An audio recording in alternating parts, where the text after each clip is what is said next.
Muito boa noite, Genivaldo Tavares de Melo. Vídeo de número 79, a educação ajuda à salvação? Uma pergunta que eu vou responder.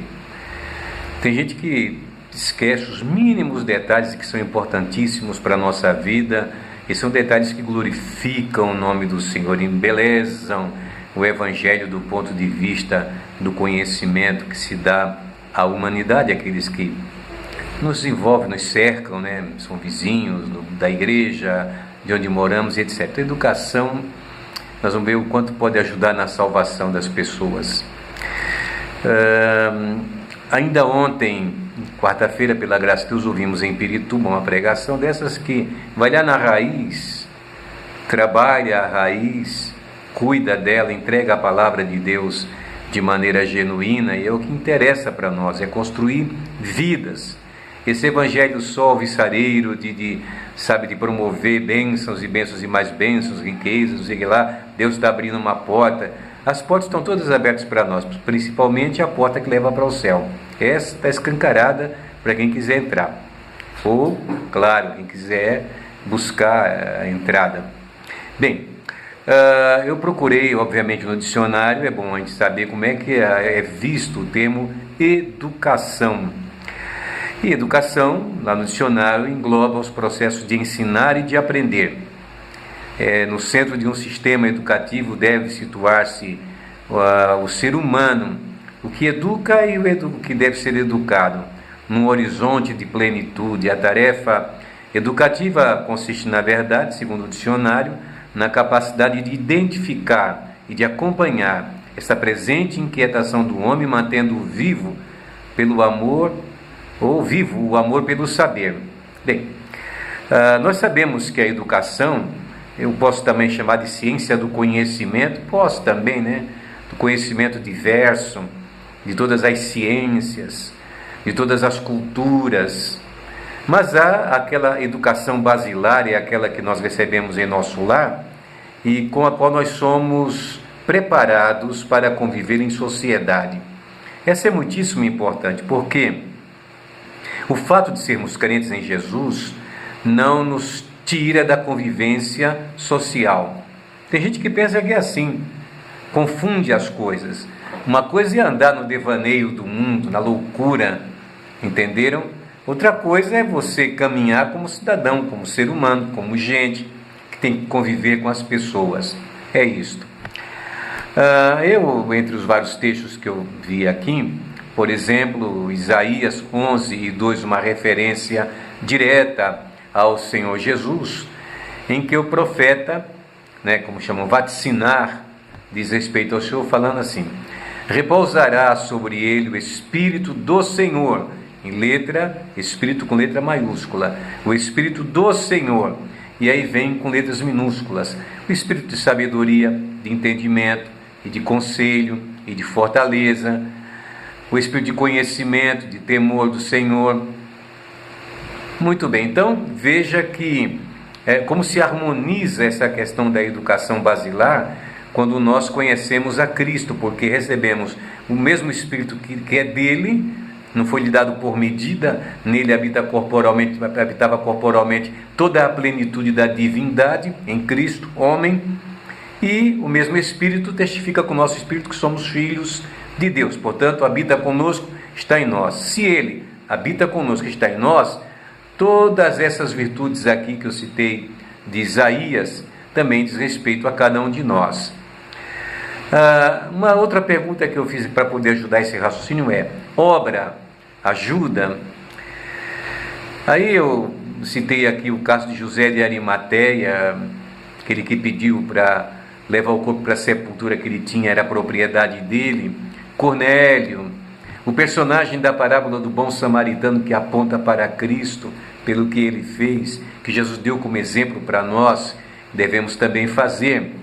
Então a educação é todo um processo que nos coloca em boa posição na sociedade, tanto no sentido do conhecimento científico, do conhecimento geral, que envolve, obviamente, língua portuguesa no Brasil, não é? O idioma pátrio, que mais? Matemática, filosofia, geografia, e vai aí por diante. Mas, acima de tudo e além de tudo, porque esta basilar, essa que nos envolve com as pessoas, se nós não aprendermos, porque às vezes a pessoa não leva em conta os conselhos dos pais em casa, e quando chega na igreja, entrega-se a Cristo, começa a ler a Bíblia, e vai lendo e lendo, e começa a aperfeiçoar a sua vida.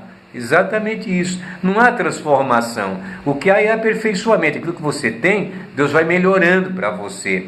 Se não tem, você tem vontade de ter, aí sim Ele transforma-se. Está querendo? Ele vai transformar você num sujeito de boa convivência.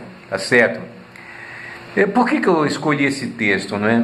Antes de falar a razão, eu quero lembrar, segundo Crônicas 9, quando a rainha de Sabá, lá da Etiópia, do norte da África, veio conhecer a sabedoria de Salomão e viu, ficou impressionadíssima, e diz no versículo de número 3, vendo, pois, da rainha de Sabá a sabedoria de Salomão e a casa que ele edificara, templo, e as iguarias da sua mesa, o assentar dos seus servos, o estar dos seus criados, e as vestes deles, e os seus copeiros, as vestes deles, e a subida pela qual ele chegava à casa do Senhor, veja até isso, ela ficou como fora de si. Então não é importante quando uma pessoa vai na nossa igreja e vê que somos um povo realmente civilizado, educado, não tem ninguém conversando na hora do culto, não tem ninguém bebendo água na hora do culto, não tem ninguém escutando o celular na hora do culto, trocando mensagens. Não existe isso. Então o povo, quando vai à igreja, eles querem ver se o que nós falamos de salvação se reflete nas nossas atitudes, na nossa convivência, não apenas dentro da igreja, mas também fora da igreja. Tá certo? Eu vou dar alguns poucos exemplos aqui das coisas que eu vi tenho visto ao longo dos anos. Bom, aquele templo que alguns dizem que não é igreja, mas que é igreja no seu melhor sinônimo, porque o templo onde nós vamos adorar é um substantivo, se deu o nome de igreja. O que é igreja? O lugar onde a gente se reúne para adorar o Senhor. O que é igreja? Igreja é o corpo de Cristo, é outra coisa, tá certo? Muito bem. Então, aquele lugar que nós chamamos de igreja, que a gente vai, que a gente tem banheiro para usar, que a gente tem um ambiente de culto para estar na hora do culto adorando o Senhor, que de vez em quando fazem lá no salão de reunião, né, na lateral lá, uma festa de aniversário, alguma coisa, algum evento, onde se oferece um café, uma comida, guloseimas, etc. Quando termina tudo isto, é que a gente vai ver a qualidade dos crentes.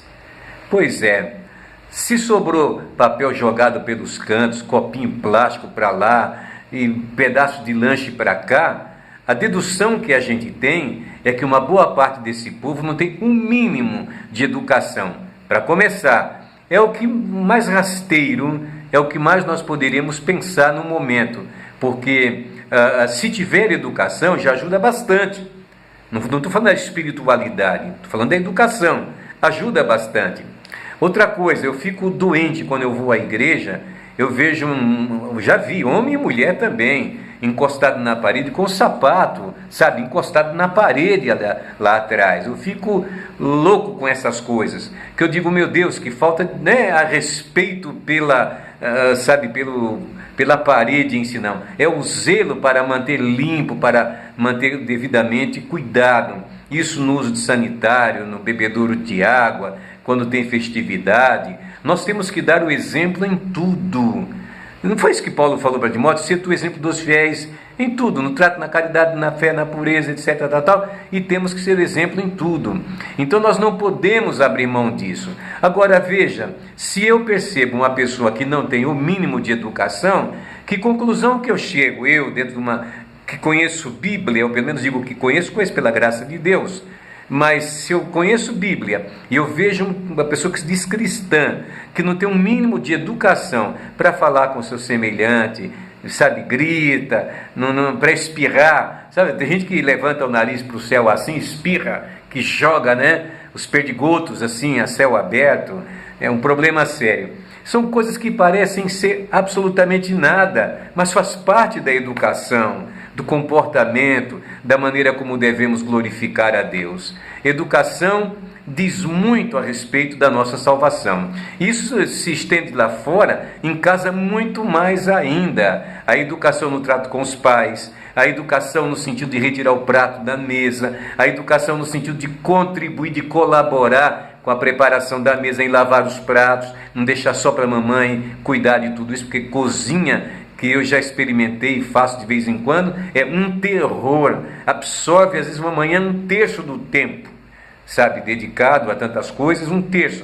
Vai ao café da manhã, toma o café, lava a louça do café, prepara o almoço, lava a louça do almoço, lanche da tarde, café à noite, o lanche, o janta, seja lá o que for, é uma trabalheira. Então, minha gente, educação é importantíssimo para que possamos mostrar em nossa própria vida que glorificamos o nome do Senhor. Amém? Fecha essa questão aí e vamos procurar melhorar em tudo para a glória de Deus.